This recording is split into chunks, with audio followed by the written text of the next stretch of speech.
of Morning Scone, presented by Brock, the Baton Rouge Orthopedic Clinic, Hudco Roofing, HudcoRoofing.com. Do business with someone you know.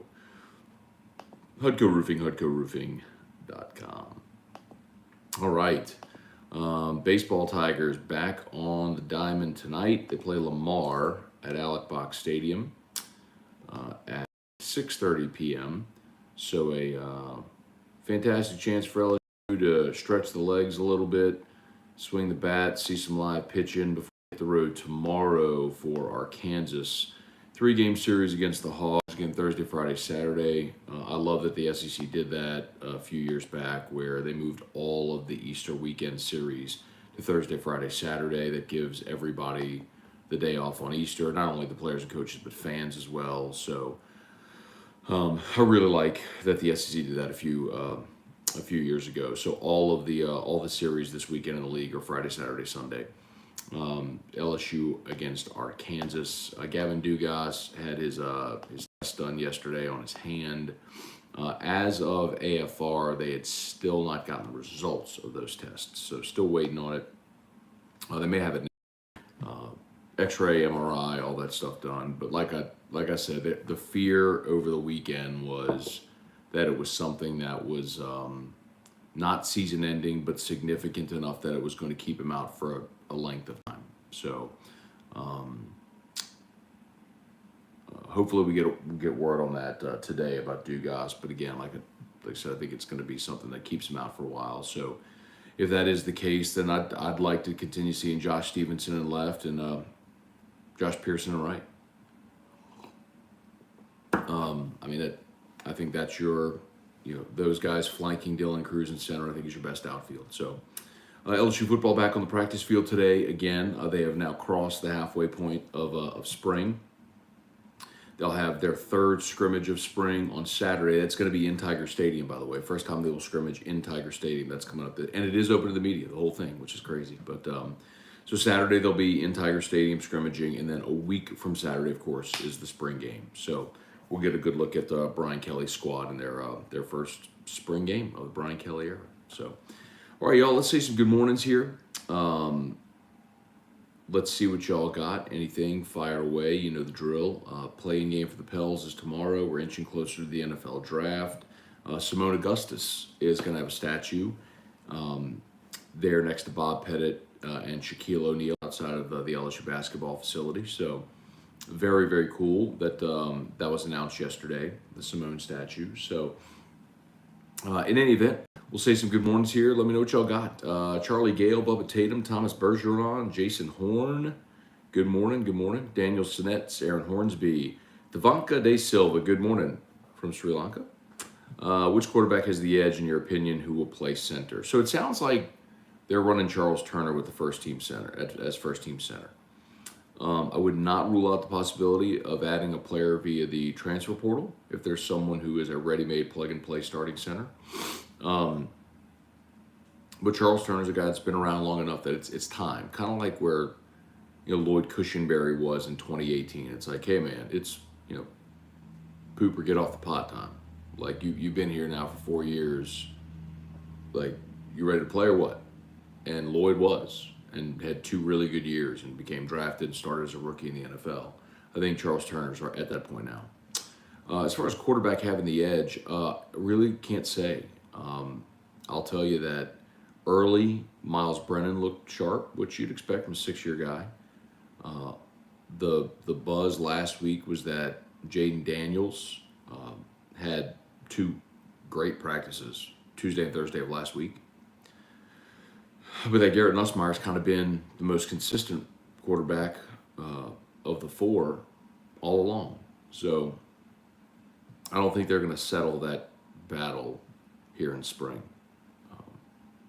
So we'll wait and see. That doesn't really answer your question, but I think they don't know. Jeff McKithen, good morning. Stephen Fry, Vernell Thomas, Michael Lane Spazale, Kenneth Westbrook, Brian Broom, Aaron Hornsby. Happy early Easter to you and your family. To you as well. Thank you, Aaron. Jerry DeLucky, what's good, my dude? Aaron Hornsby. Let's see, Vernell, what would you think about the Saints trading their 19th pick to Green Bay? For what? That's where I got what what you're looking to recoup there. What would it cost Green Bay to move up? Let's see what I want to see Green Bay's draft picks.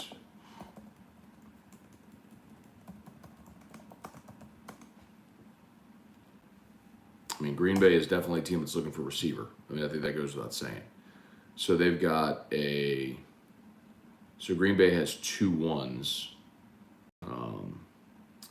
So they've got, I'm sorry, they have 2 1s. They have the number 22 and 28 overall picks. It's part of the Devontae Adams trade. So they have number 22 and 28 overall. So you're saying go from 19 to 22. I mean, if you go from 19 to 22 and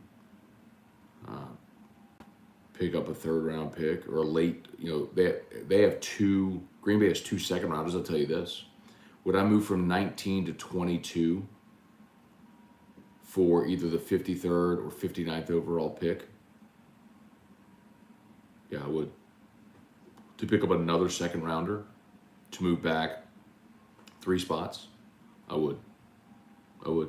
I don't know, because it's likely that the Saints and Packers are both going after a receiver there. I don't know if the Saints will, unless they feel like their guy is still going to be on the board. But I would do that for now. But again, the compensation matters. What am I getting to move up? Hong Tam Win, good morning. Jaden Daniels will win lots of games for us. I hope so, man. Sure hope so. David Tolson, good morning from the Springs, Colorado Springs, that is. All right, Ron Ritchie, Thomas Bergeron. How are the running backs looking so far? All of the buzz is about John Emery. And I'll tell you, I've been in touch with John about coming on the show, and his, I think spring, his schedule's a little busy right now, school and everything, but I have been in touch with John about coming on the show, and hopefully we can do that really soon, because I want to talk to him about how it's gone for him. I mean, it looks, that's all anybody's talking about at running back is John Emery. So good, great. He's a former 5-star. We know he's got the physical ability. Now go do it. Let's see it. Shane O'Mac, good morning. Wendell Norman, good morning. Trivia Carter, Hunter Fournette, Michael Belançon, Matt Lusto, Tim Gotro, Cliff Nelson. What's up? Let's see, Hunter, Matt, I'm putting you on the spot. Way too early. Campbell starting left tackle.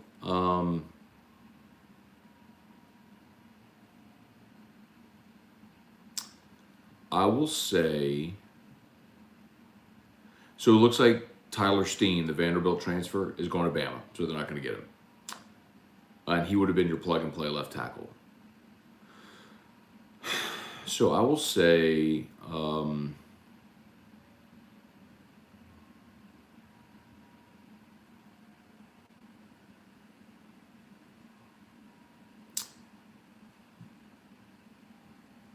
I'll give myself a bit of a hedge, and I'll say he will start at left tackle at some point during the season. How about that? Larry Garner, good morning. Matt Lusto, great for Simone. Is Sylvia Fowles at that level? Also seems like Mahmoud should be there as well. Sylvia, yes, for sure is there as well. As far as Mahmoud, only played 2 years. That's kind of always the hesitation, right? They did retire his jersey, which was certainly deserving. What do you think is a greater honor? Like, do you think the statue or the jersey? Like, I mean, it seems like the statue, right? I mean, when you look around campus, you've got a Skip Bertman statue, a Billy Cannon statue, Shaq, Bob Pettit. We know Pete Maravich is about to be unveiled, and now Simone. I mean, I don't know, man. Like, I like what Florida does, for example, and Oklahoma.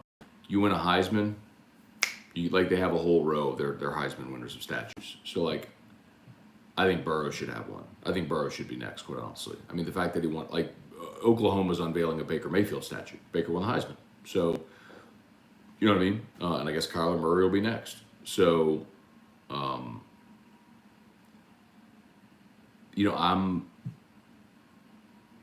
I think Burrow should be next. Sylvia, I think, is certainly in that company. No doubt. I mean, she and Simone are what and what as far as the greatest players in the history of the program. Sean Comiskey, good morning. If nothing happens in Kansas, is it evidence the NCAA had it out for Will Wade? I can't get over how we are singled out. Well, Sean, remember, like, Kansas has been handed 5 level 1 violations. Like, Kansas is going to get smacked. You're talking about specifically Bill Self. Well, that's Kansas's decision if they want to fire Bill Self or not. And the thing that you got to remember, and I'm not saying it's okay, but Bill Self's voice wasn't on the FBI wiretaps. Will Wade's voice was. That's the biggest difference. I mean, that's the thing. That is the thing that is the differentiator in all of this for Will Wade and everybody else, is that it's his voice on the wiretap. Everybody heard Will Wade talking with Christian Dawkins about a strong-ass offer. I mean, that's the difference. Now, there are text messages from Bill Self that the FBI has and the NCAA has where where they're talking about, you know, what they're paying prospects and stuff like that. And Bill Self's texts are nondescript, but in the context of the conversation, like, do it sort of thing. Like, I mean, you know what he's implying there. David Wallace, but Kansas is going to get hammered. David Wallace, Weston Weaver, Wendell Norman. Nice to see LSU ladies getting drafted to the WNBA last night. Yep. So a couple of Lady Tigers were picked last night, both to the Las Vegas Aces, incidentally, whose VP is former coach Nikki Fargas. Brad Johnson. Dang, I'm late. Morning, Matt. Morning, Brad. Let's see, Sean. By the way, look out for Florida. Napier's going scorched earth in all phases. And everything, they'll be very good. So, I mean, Sean, y'all know my feelings on that. I mean, I had enough people in the Crimson Empire rave about Billy Napier to worry about him with Florida's resources. And here's what I'll say. You know, there was the whole thing about how Nick's assistants haven't really panned out. You can go down the list and talk about a lot of them that didn't work out. And the handful that did, or you know, Jimbo's won a natty, Kirby's won a natty, and they kind of talk about Napier and Mel Tucker in the same vein, because suffice to say, those two maybe learn the tricks of the trade in recruiting. It's pretty evident with Jimbo now, isn't it? And if Napier's got the same thing rolling in Florida, or gets the same thing rolling in Florida, yeah. Agree. Let's see, Hunter. Baker statue should be him holding his crotch looking at the Kansas sideline.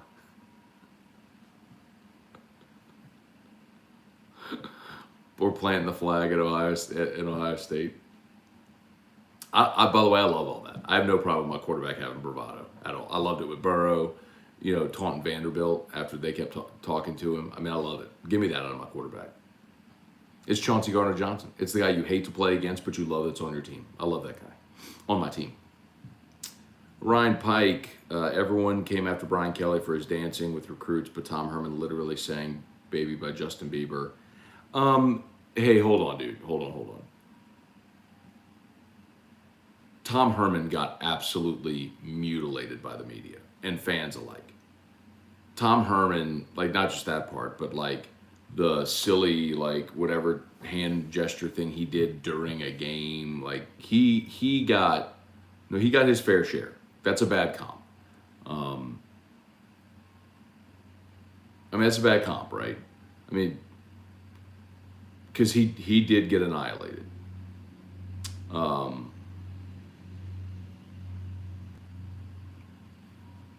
I mean, a better one would be like Saban doing the Cupid Shuffle, right, at a recruiting visit, which he did. He's on video doing the Cupid Shuffle. But he's Nick Saban to do what the hell he wants. So, Fonz Horelli, Matt, thank you so much for the Raisman interview. Freaking love the troll with the 8 toe taps. Yeah, Eric's great, man. If y'all missed the interview yesterday with Eric Raisman, you go check it out at the 104.5 ESPN YouTube channel. Just look for AFR from yesterday. It's the start, hour number 3. He did talk about it. So if you're not familiar, when Raisman comes set, he does this toe tap thing. He lifts and lowers his foot as he's coming set. And the Mississippi State fans were counting his toe taps. And he at one point he got up to 8 toe taps. And I was like, hey man, the 8 toe taps were you trolling him? He goes, the eight was absolutely on purpose. It was hilarious, dude. Anyway, check it out if you missed it. Let's see, Matt Lusto, 100 on Burrow next. Has to be. Yeah.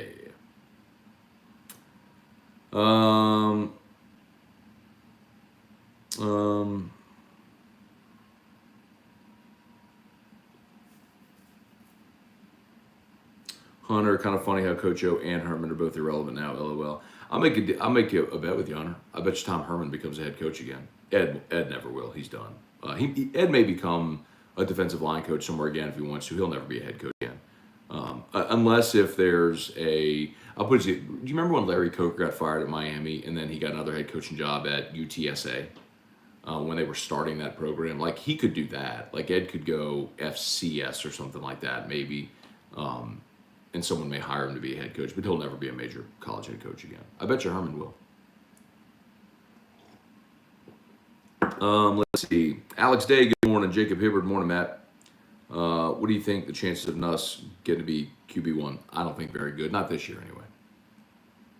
But then again, each of the last 2 years, LSU's used 3 quarterbacks in each of those seasons. So you could get down the depth chart and see it. But like game 1, I don't think so. Let's see, low-key 315, do you see a scenario where the Saints trade down, pick 19 for a low first, extra second-round pick, giving the Saints 4 top 50 picks? So, low-key, that's the question that was just asked a bit ago. Basically, someone had asked if the Saints would swap with the Packers, go from 19 to, say, 22. And I'd be good with that, but I'd want to know the compensation. And I went and looked at their picks. If, like, the Packers they have 2 firsts and 2 seconds. They have 22 and 28, and then 53 and 59.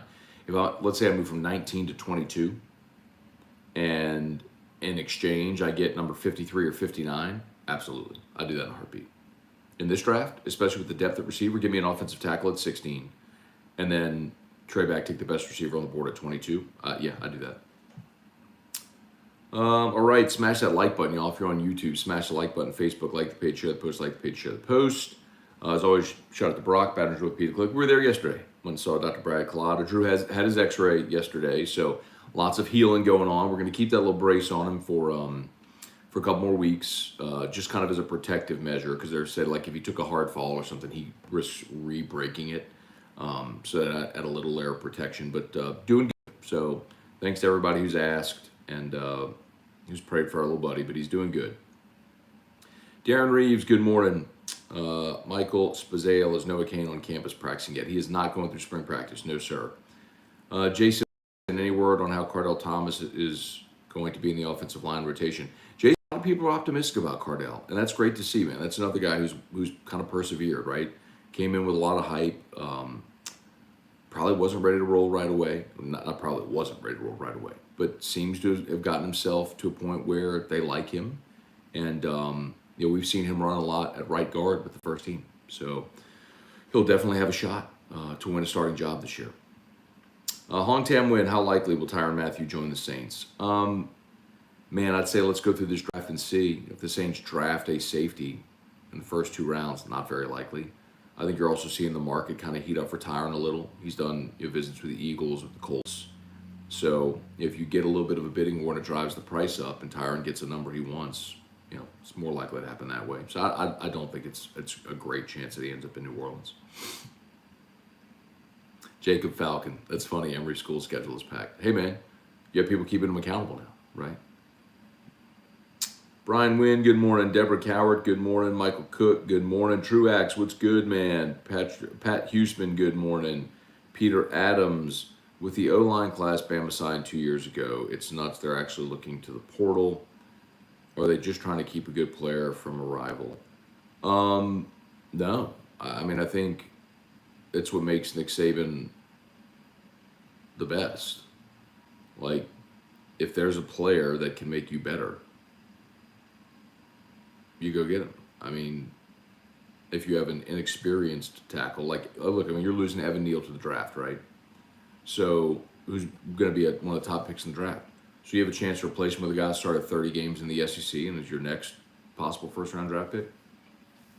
I mean, relentless pursuit of better is what makes Nick Saban the best of all time. Stephen Fry, Raisman admitting the 8-toe taps were on purpose, then blows the guy away with the fastball was the ultimate troll job. Kyle Taylor, morning Matt. Y'all gotta go follow Eric Raisman, by the way. His social media follows are not nearly high enough for a dude. Like, y'all realize that dude is going to be a high draft pick this year. He's gonna sign. And he's gonna be a big league pitcher. So y'all gotta go follow him, man. Let's see, Kyle Taylor, morning Matt from Greensboro. I love these weeks where we have Thursday through Saturday series. I agree. Means we have midweek game tomorrow. Midweek game, tomorrow's Scone and Tea, then 3 straight days of baseball. Lots of LSU over the next few days. You got it, Kyle. Yeah, so I'm pretty fired up about that as well. So tomorrow, Scone and Tea back at Oliver Twist. Our friends at Oliver Twist remember, if you're interested, one of the things they're doing for Scone and Tea, and if you missed it last week, so Scone and Tea, the podcast T-Bob and I started during football season, is now going to be recorded live on location at Oliver Twist in Baton Rouge on Perkins Road every Wednesday at 7 o'clock. So if you want to come out, have a drink, eat dinner while we do the podcast, that'd be awesome. It's on Perkins near Essen behind Solu. Great spot, great food, best whiskey selection in town. But one of the things they're doing is what they're calling a break-even bottle. So they're going to take a rare bottle every week and do unlimited pours at their break-even price. So they're not going to make money on the bottle. They're just going to give like 1 ounce pours so like last week they did the Willet Blackened it was $7 1 ounce pours, which is crazy. And it was just until the bottle was gone. So they did post let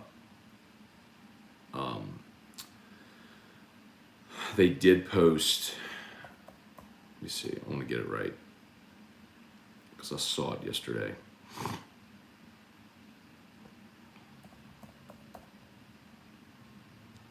So the bottle that they're going to do tomorrow, here it is.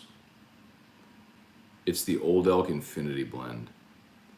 I'm pretty fired up about this. So it's one of the allocated releases from Old Elk. Okay, so limit per person starting at 7 o'clock till the bottle runs dry or the night ends. Pretty awesome. $6 1 ounce pours.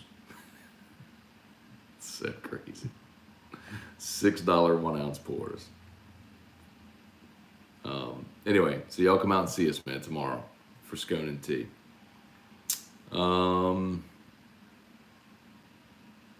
Where are we?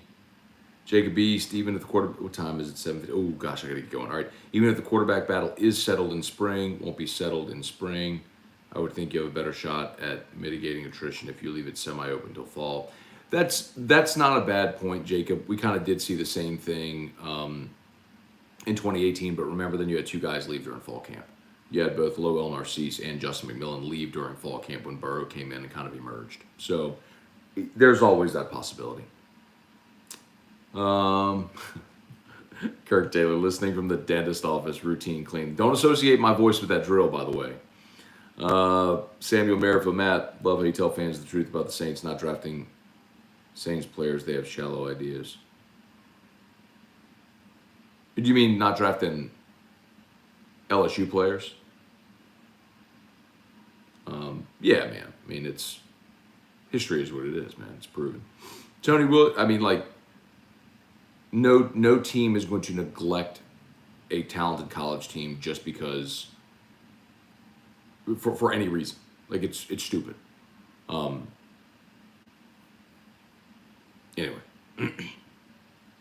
Like, the one people always go back to is, why did they draft Jarvis Landry? Because they drafted Michael Thomas. I think, and I'm sorry, they drafted Brandon Cooks in round 1. They took Brandon Cooks in round 1. You want to go back-to-back receivers? Stupid. People then said, man, what about, they should have drafted Patrick Queen. They drafted Cesar Ruiz. And you're like, well, that sucked. They need a linebacker. Well, first of all, did kind of okay with Demario Davis. But anyway, in free agency. But ultimately, look at what happened the day after the draft. They released Larry Warford because they were clearing $15 million in cap space when they released Warford. They needed a starting offensive lineman, so they drafted one. Ruiz has been playing out of position. He's a natural center. They got him playing at guard. He's not very good at guard. But McCoy is one of the best centers in the league, so you stick with what you got. Thoughts on people complaining Jay isn't wearing gold on Sundays? I don't care, Kurt. I don't. Not 1 ounce. If the players feel good and they want to wear the grays and they got some mojo in them, cool. Just like last year in the Eugene Regional. LSU wore gold like every game because they were winning in them. Players felt good. They said, let's keep wearing gold. Okay.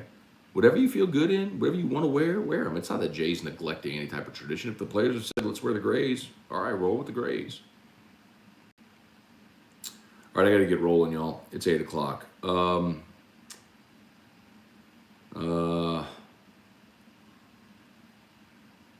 Matt, what would be the reason for trading back? To gain an extra second-round pick, right? So if you move back a few spots, they would have to compensate you for doing that. So like if you move back from 1922 and they give you a second-round pick to do that, well, now you have 16, 22, 49, and 52, right? Or 53, whatever it is. Now you have 4 picks in the top 52. That's why you do it.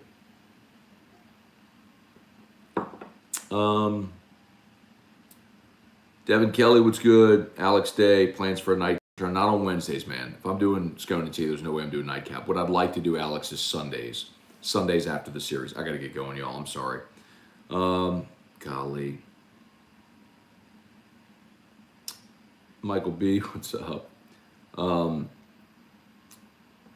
Hunter, work a half day Thursday, off Friday. Let's go. Time to cook up some hogs. All right. Having $6 pours get me through. Limit 1. It's important to limit 1 per person, they said. But yeah. All right. Matt Lusto, send this natty back. They wore gray in the championship game. All right, y'all. I got to bounce. Y'all have an awesome day. Thanks as always for watching. Shout out to Brock, Hudco Roofing. You need North Peters, go to Brock. You need a roof, you call Hudco. HudcoRoofing.com. Have an awesome day. We'll see you for LSU Daily. If you haven't subscribed yet, please do me that solid. LSU Daily, iTunes, Spotify, subscribe to the podcast. I would greatly, greatly appreciate it. And then AFR3. All right, y'all. Have an awesome one. Peace.